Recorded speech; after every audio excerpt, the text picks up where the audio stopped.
Assalamualaikum warahmatullahi wabarakatuh.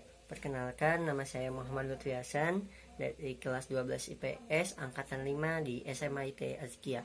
Di sini saya akan menjelaskan video sejarah tentang pemberontakan DITI. Oke, langsung saja.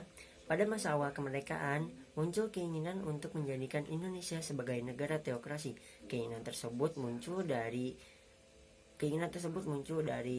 suatu kelompok yang bernama Darul Islam atau Tentara Islam Indonesia, atau bisa disingkat dengan DITI. Latar belakang pemberontakan DITI. Pada 17 Januari tahun 1948, pemerintah Indonesia dan pemerintah Belanda sepakat untuk menandatangani perjanjian Renville.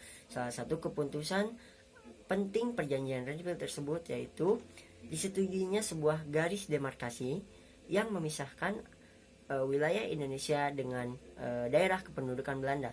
Garis demarkasi tersebut dikenal dengan nama Garis Demarkasi Van Mook. Berdasarkan isi perjanjian Renville tersebut, pemerintah Indonesia harus mengosongkan kantong-kantong gerilya yang berada dalam jangkauan garis demarkasi Van Mook. Pemerintah Indonesia menarik 20.000 pasukan divisi Siliwangi yang berada di Jawa Barat.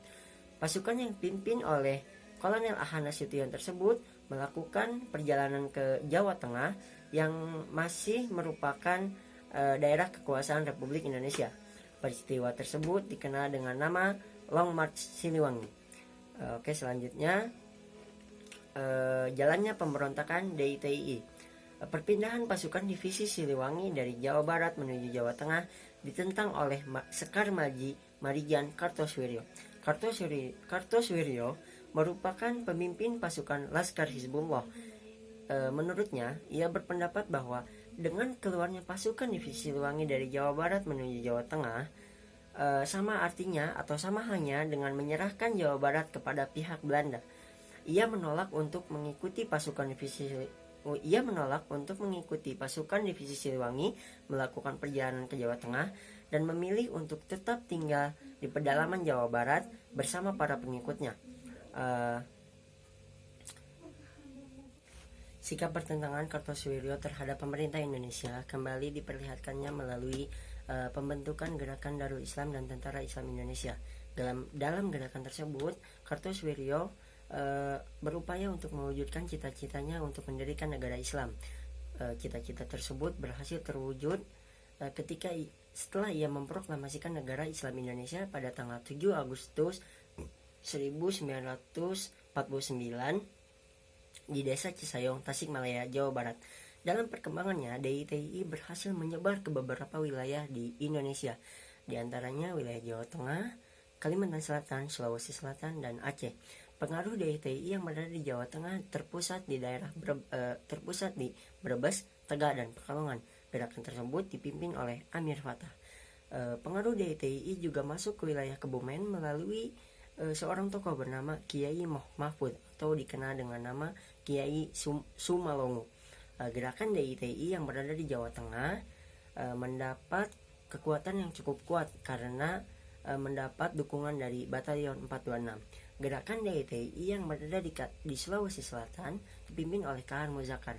Pada tahun 1952, Khan Muzakkar menyatakan wilayah Sulawesi Selatan sebagai bagian dari negara Islam Indonesia yang Kartosoewirjo proklamasikan.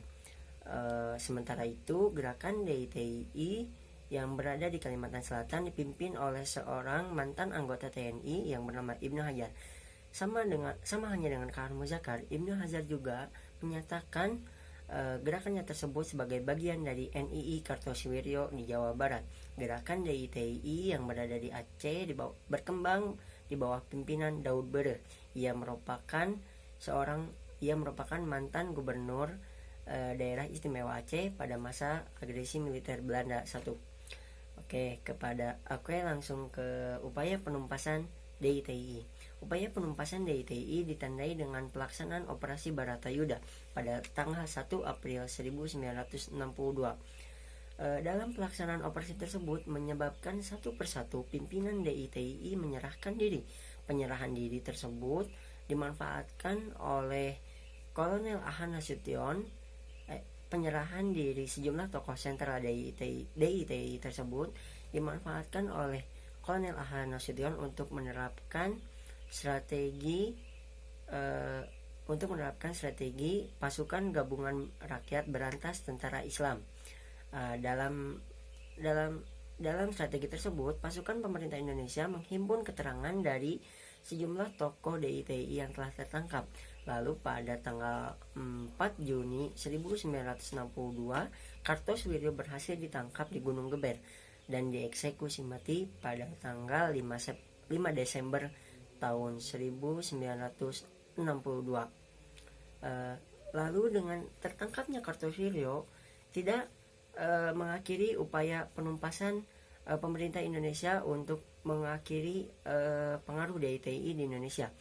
Pemerintah Indonesia tetap berupaya untuk menumpas gerakan dan pengaruh DITI yang berada di daerah-daerah lainnya.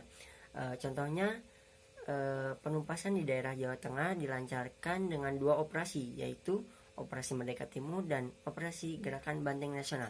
Operasi Merdeka Timur dipimpin oleh Letkol Soeharto, Operasi Gerakan Banteng Nasional dipimpin oleh Letkol Sarbini, Letkol Ahmad Yani, dan Letkol M. Bahrun. Oke, mungkin hanya segitu yang bisa saya jelaskan mengenai pemberontakan DITI, dari latar belakangnya, dari upaya penumpasannya, dari jalannya pemberontakan. Hanya segitu. Mungkin kurang lebihnya mohon maaf. Kelebihannya datang dari Allah SWT, kekurangannya itu dari saya. Wassalamualaikum warahmatullahi wabarakatuh.